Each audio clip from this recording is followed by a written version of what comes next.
Hi everyone, AVD यानी कि Android virtual device को कैसे आप एंड्रॉइड स्टूडियो के अंदर सेटअप कर सकते हैं। इस वीडियो ट्यूटोरियल में आपको complete emulator setup Android studio में स्टेप बाय स्टेप गाइड करने वाला हूं। वीडियो को स्टार्ट करने से पहले वीडियो को लाइक कीजिए, चैनल पर नए चैनल को सब्सक्राइब करके प्रेस कर दें बेल आइकन को। सो चलिए फ्रेंड्स, अभी without wasting any time video को स्टार्ट करते हैं। अभी आपको गाइड करने वाला हूँ कि कैसे आप एंड्रॉइड स्टूडियो के अंदर जावा या फ्लटर को यूज़ करके एक वर्चुअल डिवाइस के ऊपर एवीडी सेटअप करना चाहते हैं तो किस तरह से एंड्रॉइड स्टूडियो में कर सकते हैं। वीडियो डिस्क्रिप्शन में आपको दो लिंक मिल जाएंगे, एक होगा एंड्रॉइड स्टूडियो को सेटअप करने वाला, दूसरा कोई प्लगइन एक्सटेंशन होंगे। तो चलिए एंड्रॉइड स्टूडियो को ओपन कर लेते हैं। उस बेस में नहीं पढ़ते, आपने हर प्रोजेक्ट बनाया भी होगा, अगर नहीं भी बनाया तो आप छोड़ दें। जैसे एक सिंपल प्रोजेक्ट बनाए फ्लटर का या फिर जावा का कोई भी बना लें। तो मैंने यहाँ पर फ्लटर को सिलेक्ट किया, नेक्स्ट करेंगे, क्रिएट कर देंगे। तो उसके बाद टाइम लगेगा आपका। अगर आपका ऑलरेडी प्रोजेक्ट बना हुआ है, अब आप किस तरह टेस्ट करना चाहते हो तो उसके लिए ये राइट साइड में डिवाइस मैनेजर है, इसके ऊपर आप क्लिक करें।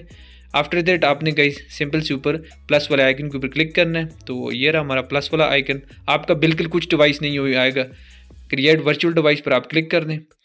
यहाँ पर गई आपने क्लिक किया तो आपके सामने लोडिंग लेगा और डिवाइसेस शो हो जाएंगी। अब जो वर्चुअल डिवाइस हैं आपने कोई भी यहाँ पर पिक कर लेना है, अपने रिक्वायरमेंट के मुताबिक और इंटरनेट फास्ट रखना है।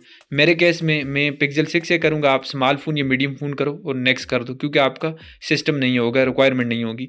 उसके बाद आपने किसी भी चीज़ के साथ नहीं छेड़ना होता। जैसे आपने गाइस यहाँ से डबल क्लिक करना होता है, डाउनलोड का बटन आता है फर्स्ट गूगल प्ले इंटेल वाले के साथ, नीचे वाला नहीं करना, ऊपर वाला कीजिए, वो कंप्लीट फाइल होता है। और डन करना है जब वो डाउनलोड हो जाए और आपने फिनिश कर देना है। जैसे ही आप फिनिश करोगे ना तो आपका गाइस फर्स्ट स्टेप डन हो जाएगा। उसके बाद आपने 3 चीज़ों को माइंड में रखना है, पहला डिवाइस मैनेजर, दूसरा प्रोग्राम और तीसरा आपका डिवाइस होगा। ये आप देख सकते हो कोड रन करने के लिए होता है।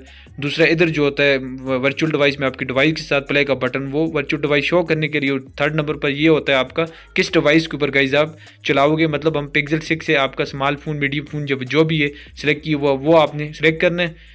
और सेकेंडली मेन डॉट या जावा को इधर कोड को रन करना है। और थर्ड में डिवाइस मैनेजर पर आना है, इधर आपका प्ले बटन होगा। आपकी डिवाइस जो आपने वर्चुअल डिवाइस एवीडी के लिए डाउनलोड किए और उसके ऊपर क्लिक करोगे, ये रिक्वायरमेंट रन होगी, लॉन्च होगा आपका वर्चुअल डिवाइस। जैसे आप राइट साइड में देख सकते हो, यहाँ पर मेरा डिवाइस है और लेफ्ट साइड में ये कॉर्नर में नीचे लॉन्चिंग में सारे प्रोग्राम, यानी कि ये सारा कुछ रन हुआ है। कुछ चीज़ें डाउनलोड इसने की हैं, ग्रेडल वगैरह रन होता है। तो आपने टाइम देना, आपका आधा घंटा या फिर 1.5-2 घंटा लग सकता है। और यहाँ पर आप देख सकते हो ये रन हो चुका है, थोड़ा इशू आ रहा है सिस्टम की वजह से। बाकी आप वेब के ऊपर और फिजिकल डिवाइस के ऊपर भी रन कर सकते हो। Now thanks for watching.